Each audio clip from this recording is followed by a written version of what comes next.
আমার বাগানের যে নাইন কলা। তো এই জায়গা থেকে আমি প্রায় অনেকগুলাই কলার ছড়িয়ে নিচ্ছিলাম। তো এখন গাছটার উর্বরতা কমে গেছে, যার জন্য আমি এখানে সার দিয়ে দিছি আর পাশে দিয়ে কিছু মাটি দিয়ে দিছি।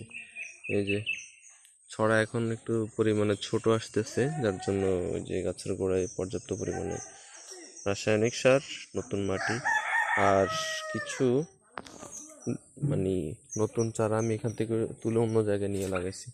ওই যে ওইখানে আরেকটা গাছ আছে, দেখতে পাচ্ছেন, এইটাও নতুন আরেকটা ছড়ি বের হয়েছে। এই যে, আর এখানে এই গাছটা থাকবে, এটার পাশে আরেকটা, নিচে আরেকটা ছড়া আছে, চারা আছে, যেটা থাকবে। আর এই গাছটা কলা কাটার পরে পাশের যে চারাটা সেটা আমি তুলে নিয়ে যাব, একটা চারা রাখবো।